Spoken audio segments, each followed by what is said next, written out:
ड्रामे के next episode में आप लोग देखेंगे कि आखिरकार मेहरू की सच्चाई आ चुकी है फ़रा के सामने। जब मेहरू ये तमाशा लगाने की कोशिश करती है कि उसके कमरे में कोई आया था और उसकी सारी ज्वेलरी चोरी करके ले गया। ये बात फ़रा यकीन नहीं कर पाती और कहती है कि हैरत की बात है कि घर में कोई आया और तुम्हारे कमरे की तलाशी ली। इस तरह से तलाशी ली कि देखने से पता चल रहा है कि किसी ने अच्छा खासा वक्त निकाल कर तसल्ली बख्श तलाशी ली होगी। और हैरत की बात यह है कि चोर को ना तो सिक्योरिटी गार्ड ने देखा और ना ही वो सीसीटीवी फुटेज में आया। तो मुझे समझ नहीं आ रही कि चोर आखिरकार तुम्हारे कमरे में आ कैसे गया।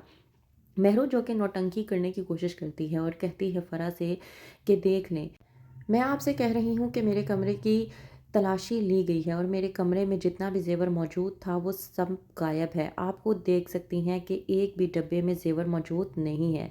मुझे लगता है कि ये चोरी किसी और ने नहीं बल्कि सिक्योरिटी गार्ड ने ही की है। इस बात पर फ़रा भड़कती है और मेहरू को कहती है कि सिक्योरिटी गार्ड ने चोरी नहीं की, बल्कि मुझे लगता है कि कोई और यहाँ पर मौजूद है जो अपना गुनाह किसी और के सर पर डालने की कोशिश कर रहा है। कोई और ऐसा यहाँ पर मौजूद है जो बहुत कुछ छुपाने की कोशिश कर रहा है। वहीं पर दूसरी तरफ ज़ारा जो कि अपनी फैमिली के साथ पूरी तरह से घुल-मिल गई है। कहता है अदील अपनी बेटी ज़ारा और अपने बेटे रेहान से कि तुम दोनों का यूनिवर्सिटी में लास्ट सेमेस्टर है, तो मैं सोच रहा हूँ कि यूनिवर्सिटी से फ्री होने के बाद तुम दोनों ऑफ़िस जॉइन कर लेना। ज़ारा जो कि अदील को साफ इनकार कर देती है और कहती है कि मैंने ऐसा कुछ भी सोचा नहीं हुआ। तहरीम को ज़ारा की ये हरकत बिल्कुल भी पसंद नहीं आती और वो सोचती है कि अगर उसने ऑफ़िस जॉइन नहीं करना था, तो वो बड़े प्यार से भी अपने वालिद को इनकार कर सकती थी। ये क्या तरीक़ाकार हुआ? दूसरी तरफ ज़ारा जो कि पूरी तरह से हादी को लेकर डिस्टर्ब हुई हुई है, ये सोचकर कि हादी तुम्हें क्या लगता है कि एक तरफ तुम मुझसे झूठ बोलोगे और दूसरी तरफ तुम ये उम्मीद रखोगे कि झूठ बोलने के बावजूद मैं तुम्हें मनाऊँ, तो ऐसा नहीं होने वाला। मैं तुम्हें हरगिज़ नहीं मनाने वाली। इस बात का फ़ायदा उठाने की कोशिश करती है मेहरू और मरियम। मेहरू जो कि कॉल करके मरियम को कहती है कि अगर उन दोनों के दरमियान में लड़ाई हो चुकी है तो तुम्हें इस लड़ाई का फ़ायदा उठाना चाहिए। इस बात पर मरियम जब इनकार करती है तो मेहरू भड़काती है मरियम को और कहती है कि मुझे तो तुम्हारी समझ में नहीं आती कि तुम्हें हादी भी चाहिए और तुम डर भी रही हो। अगर डरती ही रही तो तुम हादी को हासिल नहीं कर पाओगी। अगर मेरी बातों पर चलती रही तो तुम्हें तुम्हारा हादी मिल जाएगा। मैं वादा करती हूँ कि मैं तुम्हारी शादी हादी से करवाऊँगी। लेकिन इसके लिए तुम्हें ज़ारा और हादी के दरमियान में दूरियां पैदा करनी होंगी।